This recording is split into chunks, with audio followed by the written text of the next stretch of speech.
नमस्कार दोस्तों। शरद पवार तीसरा मोर्चा बनाने की बात कर रहे हैं और 2-3 दिन से उन्होंने ये खबरें मीडिया में फैलानी शुरू की कि तीसरे मोर्चे की तैयारी केंद्र में हो रही है। अब वो बीजेपी पे इसका दबाव बनाने की कोशिश कर रहे हैं या फिर मुझे लगता है कि शायद वो शिवसेना के उद्धव ठाकरे को डराने की कोशिश कर रहे हैं। और उनका ये डराने का प्रयास मुझे लगता है कि सिर्फ इसलिए है क्योंकि एनसीपी की दोस्ती शिवसेना के साथ अब खतरे में पड़ गई है। सचिन वाजे वाला जो मामला हुआ है, मुकेश अंबानी के घर के बाहर एक गाड़ी में विस्फोटक मिलना, फिर उस गाड़ी के मालिक की डेड बॉडी मिलना, फिर मुंबई पुलिस के एक अधिकारी का उसमें अरेस्ट होना, एनआईए की जांच के बाद ये सामने आना कि वो लग्जरी गाड़ियों में घूमता था, फिर ये क्लियर हो जाना कि सचिन वाजे जो कि मुंबई पुलिस का अधिकारी है वो पहले कभी शिवसेना का कार्यकर्ता हो गया था, 16 साल से सस्पेंड था और उद्धव ठाकरे ने ही उसे बहाल कराया था। इसके बीच देवेंद्र फडणवीस का ये कह देना प्रेस कॉन्फ्रेंस करके कि जब मैं चीफ मिनिस्टर था तो उद्धव ठाकरे ने मुझसे ये कहा था कि सचिन वाजे को बहाल कर दें। सचिन वाजे के साथ ऐसी क्या दोस्ती थी उद्धव ठाकरे की कि उसे बहाल कर दें।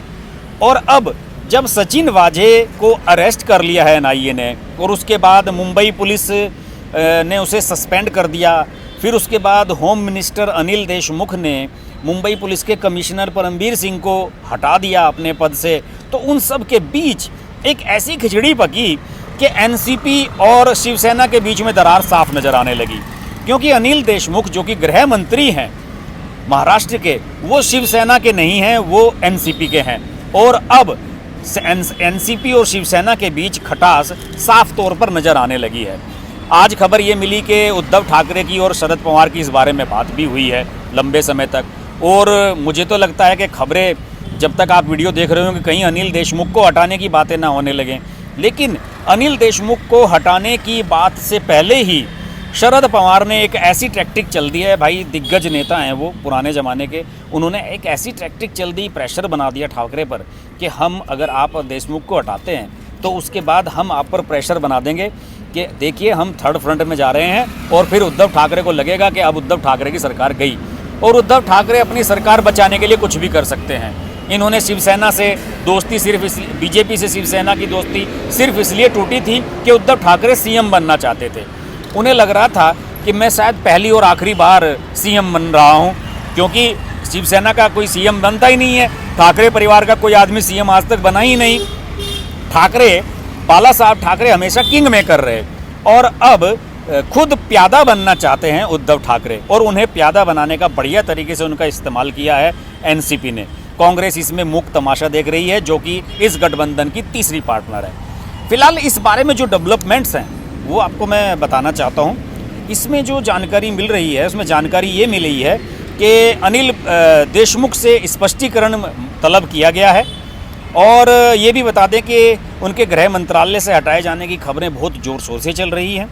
और ये भी जानकारी मिली है कि सचिन वाजे मामले में मुंबई पुलिस कमिश्नर परमबीर सिंह को सरकार ने उनकी गलतियों की वजह से हटाकर हेमंत नागराले को मुंबई का कमिश्नर बनाया। ये बात अब इस्टेब्लिश हो गई है। अनिल देशमुख ने कहा है कि परमबीर सिंह ने गलतियां की थी और इसी वजह से उन्हें हटाया जा रहा है। दूसरी तरफ अर्नब गोस्वामी अपने चैनल पर चिल्ला कर ये कह रहे हैं कि ये वो शख्स है परमबीर सिंह जिसने टीआरपी वाला मामला उठाया था और जिन्होंने ये कसम खाई थी कि 6 महीने के अंदर रिपब्लिक टीवी को मैं बंद करा दूंगा। अब उनका इलाज हो रहा है। इसके अलावा इस मामले में सरकार की हो रही छिछाले दर को देखते हुए अनिल देशमुख को हटाए जाने की खबरों से इनकार अब नहीं किया जा सकता। और इसकी कुछ वजह हैं जो मैं आपको बताता हूं कि देशमुख की कुर्सी क्यों जा सकती है। और अगर देशमुख की कुर्सी गई तो मुझे लगता है कि ठाकरे की सरकार बचना बड़ी मुश्किल होगी। पहली बात, इसमें तो जिस प्रकार से सचिन वाजे का नाम अंबानी के घर के पास खड़ी स्कॉर्पियो में रखे विस्फोटक मामले में सामने आया है, उसको देखते हुए शरद पवार को यह लगता है कि देशमुख में गृह मंत्रालय चलाने की काबिलियत नहीं है और इस मामले की वजह से सरकार को बैकफुट पर आना पड़ा है। अगर उद्धव ठाकरे ने एनसीपी प्रमुख शरद पवार को इस बात के लिए एग्री कर लिया कि अनिल देशमुख को हटाना हमारे लिए उपयुक्त होगा तो फिर सरकार बची रहेगी। लेकिन अगर अनिल देशमुख को हटाना शरद पवार ने ये माना कि ये एनसीपी का अपमान है तो सरकार ये बचेगी नहीं। देखते हैं क्या होता है। इसके अलावा दूसरी सबसे बड़ा जो वजह है वो ये है कि मुंबई पुलिस और सचिन वाजे के कारण महाराष्ट्र के गृह मंत्रालय की ज़बरदस्त बदनामी हुई है। पूरे प्रकरण में देश और दुनिया में इसके सब कुछ हकीकत सामने आ गई है।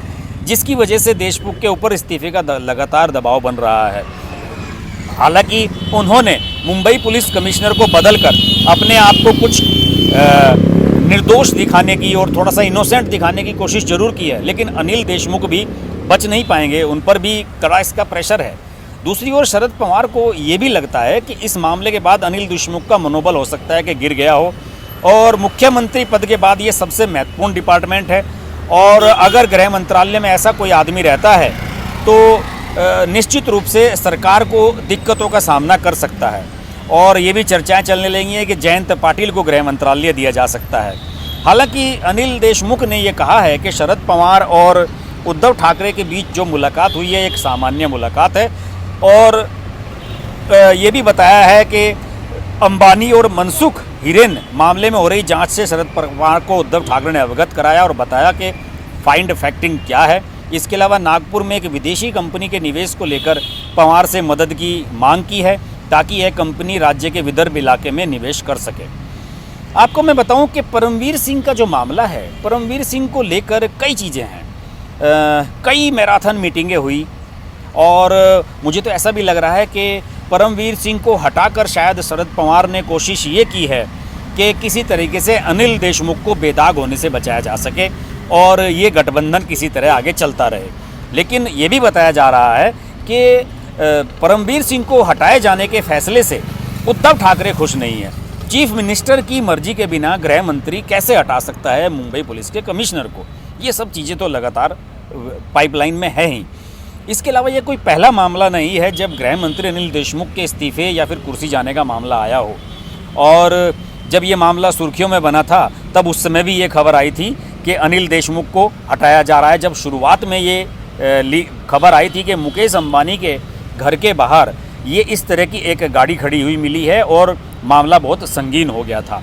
बहरहाल अब फिलहाल जो मामला है इसमें उद्धव सरकार मुझे फ़िलहाल अभी बैकफुट पर नज़र आ रही है, और इसमें जो दिल्ली में होम मिनिस्टर अनिल देशमुख और शरद पवार की जो मुलाकात हुई, इस एक मुलाकात शरद पवार की और देशमुख की भी हुई है, और इस मीटिंग के बाद देशमुख का कहना है कि मुकेश अंबानी के घर के बाहर मिली संदिग्ध कार और मनसुख हिरानी की मौत की जांच एनआईए और एटीएस की ओर से की जा रही है। दोनों एजेंसियां इस मामले की गहनता से जांच कर रही हैं और राज्य सरकार भी एनआईए का सहयोग कर रही है। मैंने मुंबई में इससे जुड़े पूरे घटनाक्रम से शरद पवार को अवगत कराया है कि इससे पहले मामले की जांच एनआईए को सौंपे जाने पर सूबे के सीएम उद्धव ठाकरे ने ऐतराज़ जताया था और ये कहा था कि इसमें कुछ गड़बड़ी है।